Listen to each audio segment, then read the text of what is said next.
In Eastern Highlands around 55,000 were baptized. How do you retain those members? Because sometimes people's faith might cool down a little bit, they might wander off the path. How do you keep those members connected? Correct. We thank God that God gave us a concept called a gate concept. Gate, G-A-T-E? G-A-T-E.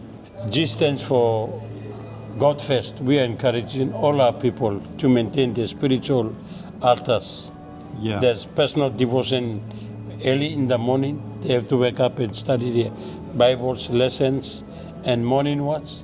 And then when it is 6, they have to conduct their family worship.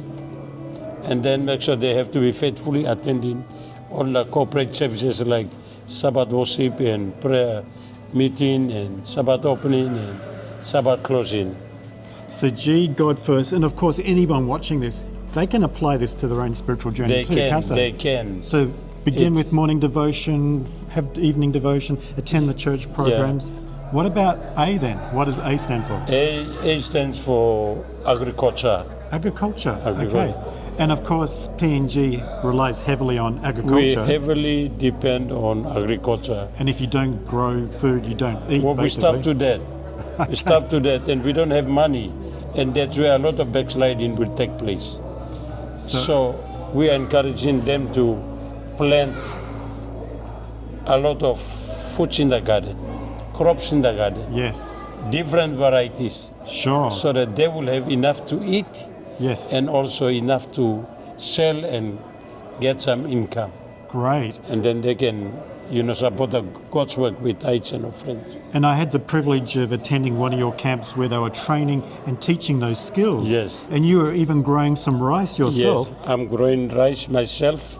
I'm growing wheat myself. Great. And then I'm distributing the seeds to all the church members. And you're leading by example, aren't you? I'm leading by example. Sharing what you've got, the resources and talents for the good of others.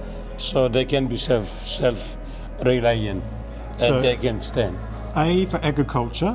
T, what's T? T is for trade skills. Trade skills, okay. Trade, those who have been blessed by trade skills like automech, carpentry, computing, brick making, plastering, whatever skills they are good at. Those who have never been to, who lack these skills, they have to share what they have gained or they have learned. And I love that. That's so selfless, because sometimes we're so selfish. If I have some skills, I'm going to keep it for myself. I don't want anyone to get a competitive advantage over me. But what I see you and your team and your people are saying, if you've got a skill, share it. It'll be multiplied. It's for God's glory. Teach others. Correct. The Bible says, you bless others, you are blessing your own life. And in sharing, you are multiplying the skills that you have. Fantastic. So the Bible says, you give more. Yes. You are blessed, or the Bible says in Acts, it is more blessed to give than to receive. Yes. So the giver receives more blessing than the receiver. Isn't that wonderful? So if you don't want to share, you are not exploring or you are not multiplying. Sure. What you have. I love the concept. Yeah. And so we've done G-A-T. What about E then? What's E stand for? E stands for entrepreneur, which means we are encouraging all our church members to go into small business activities. Okay, sure. So that they can earn their money. By looking at the challenge that we have in our country, like inflation of goods and services. Okay. Prices are going up and people are finding it hard. So at least they have to go into small business and generate a good amount of money, so that they will have enough to pay tithes and offering, and they can support their own lives as well.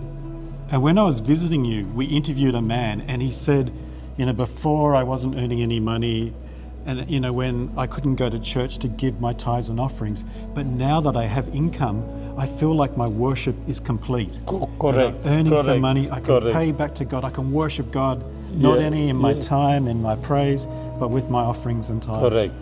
That's wonderful, Gabe. So this is what we are doing to help our people. Excellent. And this concept is holistic. Do you have any final words of encouragement or hope for our viewers? Wherever we are living, time is short. What God has blessed us is to use it in His service and bless others, and we build God's kingdom. So while we have this time and while we are still living, we have to invest in God's work. That's the best investment that we can do. Thank you so much, Pastor Joanis, for your time today. Lovely to bump into you here. We're in St. Louis in America, so it was wonderful that we could be part of this big worship service. And to those watching, like and follow to see more content like this. Thank you. Thank you.